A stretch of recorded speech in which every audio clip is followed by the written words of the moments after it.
तुमच्या हातात कोयता काय? तुम्ही काय करता इथं? तू इथं काय करते? ए, तुला विचारते मी, तू इथे काय करतेस? माझा पाठलाग करते? कोणी सांगितलं? कोणी सांगितलं माझ्या मागावर राहायला? बोलतेस का आता? कोणी काय सांगायला पाहिजे आणि कशाला? खरं तुम्ही त्या स्केच आर्टिस्टला इथं आत ठेवलंय ना? तुम्ही त्याला मारलं बिरलं तर नाही ना? ए चल चल चल चल निघ चल, तू आज जायचं काम नाही. ए सोडा. काही गरज ए बाहेर म्हटलं ना. या कमळीचं काय करू? हिला पण आज जाऊ देऊ का? म्हणजे गौरीसारखं हिला पण इथेच मारून टाकते.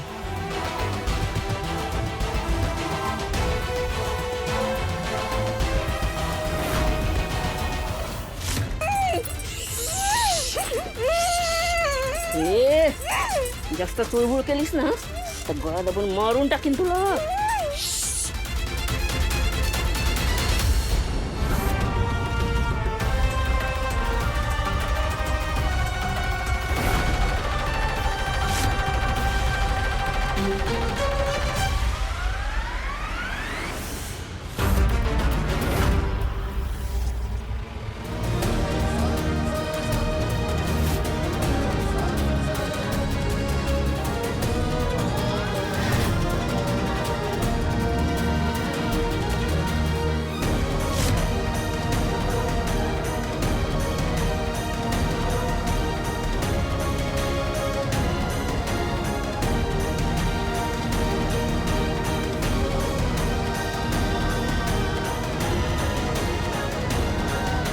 कमळी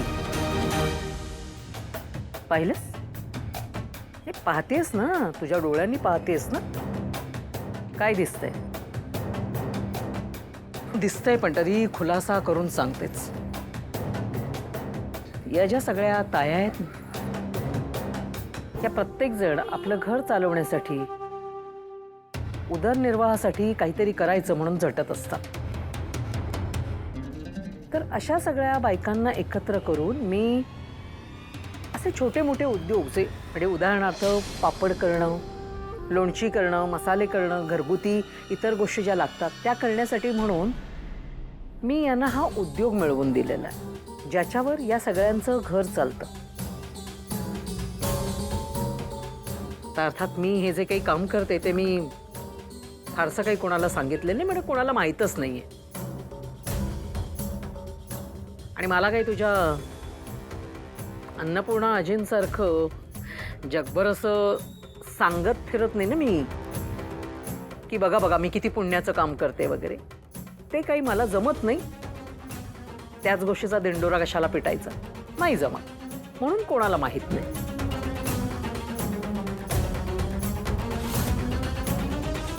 तर ह्या अशा बायकांना भेटण्यासाठी मी इथे येते. हवा असल्यास तूच विचार.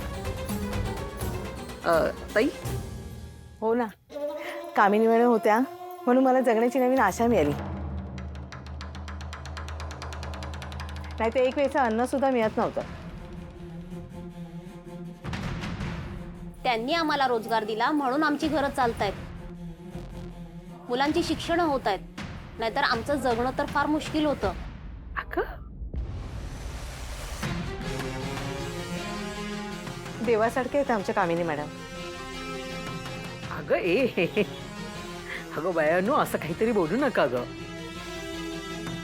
तुम्हाला किती वेळा सांगितलेलं आहे, असं कोणी असं पाहुणे वगैरे कोणी आले की त्यांच्यासमोर एवढी स्तुती करू नका.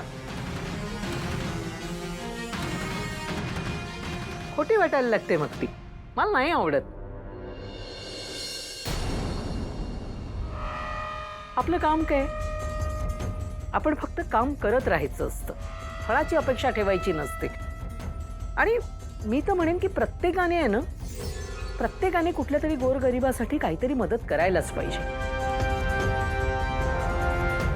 हे खरं तर आपलं सगळ्यांचं कर्तव्य आहे. त्याप्रमाणे मी करते.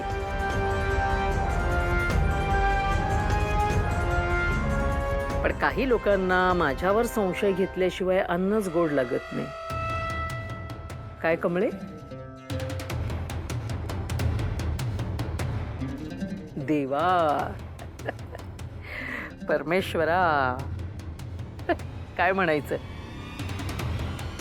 म्हणजे मी या बायकांना काहीतरी कामधंदा मिळावा, त्यांचा पोटापाण्याचा काहीतरी व्यवसाय त्यांना मिळावा, त्यांची पोटं भरावीत, त्यांची घरं चालावीत, त्यांच्या मुलांना 2 वेळचं चांगलं अन्न खायला मिळावं म्हणून मी सतत झटतेय आणि माझ्यावरच संशय घेतला जातोय. का बरं? हा कमळे, का सांग ना मला. हे परमेश्वरा, खरंच म्हणजे खऱ्याची दुनियाच नाही म्हणायची ना. का असं करतेस तू बाळा? का का तुला माझ्यावर इतका संशय काय? का माझा असा रागराग करतेस तू? कशासाठी करतेस तू हेच नाही मला कळत आहे. हा, मान्य करते, मी मान्य करते की मागे 1-2दा माझी चूक झाली, मान्य करते. पण त्या चुकीमुळे कोणाचं तरी नुकसान होईल किंवा कोणाला तरी वाईट वाटेल या उद्देशाने केलेली नव्हती ना ती चूक. ती निव्वळ माझ्या नातीला, नात पण थोडीशी आहे, अल्लड आहे, तिच्या आनंदासाठी म्हणून केली होती. त्याच्यात कोणाला दुखवण्याचा माझा काही हेतूच नव्हता. आता मी ह्या सगळ्या ज्या काही गोष्टी करते, खरं तर म्हणजे मला नाही असं समाजामध्ये जाऊन असा धिंडोरा पिटायचा आणि सांगायचं की बघा बघा मी किती चांगली आहे, बघा बघा मी किती चांगलं काम करते. हे सांगायची मला गरज नाही वाटत आहे आणि मी तसं करतही नाही.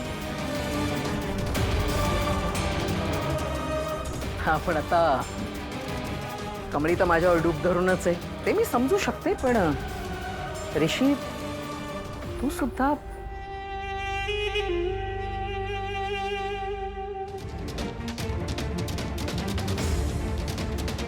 कमळी हिच्या तावडीत सापडली तर समजा संपलं.